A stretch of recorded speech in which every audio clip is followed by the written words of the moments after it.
জাতিসংঘের সাধারণ পরিষদের অধিবেশনে যোগ দিতে যুক্তরাষ্ট্রের মাটিতে পা ফেলা মাত্রই তোপের মুখে পড়লেন ইসরায়েলি প্রধানমন্ত্রী বেনিয়ামিন নেতানিয়াহু।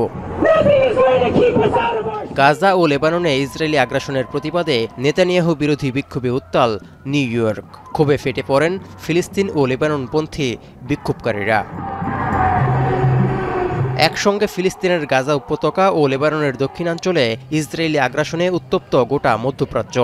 এমন উত্তেজনাপূর্ণ মুহূর্তে জাতিসংঘের ৭৯তম সম্মেলনে শুক্রবার ভাষণ দেওয়ার কথা রয়েছে ইসরায়েলি প্রধানমন্ত্রীর। নেতানিয়াহুকে যুদ্ধ অপরাধী আখ্যা দিয়ে দ্রুত সাজা কার্যকরের জোরালো দাবিও জানান বিক্ষোভকারীরা। ডায়রিয়া সহ যে কোনো পানি শূন্যতায় এসএমসি রোড স্যালাইন কেনার সময় প্যাকের গায়ে এসএমসির লোগো দেখে কিনবেন।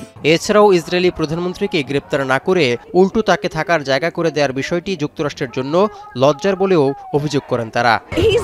Executing state-sponsored terrorism.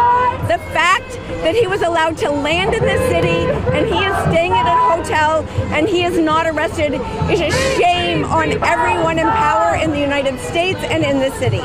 There's a genocide happening in Palestine. I'm an Indigenous woman from Australia, and so we're here to call for justice for Palestine. He's a war criminal and he should be jailed. That's what we think. আন্দোলনে জড়ো হওয়া বহু ফিলিস্তিনি বলেছেন, দ্বিরাষ্ট্র সমাধান হলেও সংকট কাটবে না, কারণ এটি হলে অনেকেরই বাড়িঘর ও জমিজমা ভাগ হয়ে যাবে। I'm a Palestinian. I live in the 48. My hometown on the 48 land. My land is the other side and my town is this side. So to me, to say solution is no valid. No.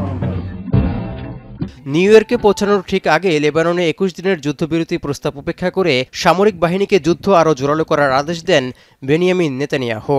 এতে আঞ্চলিক যুদ্ধ উত্তেজনা বেড়ে যাওয়ায় যুক্তরাষ্ট্র সফরে গিয়ে তোপের মুখে পড়লেন তিনি। তৌহিদুর রহমান, এখন বিশ্ব।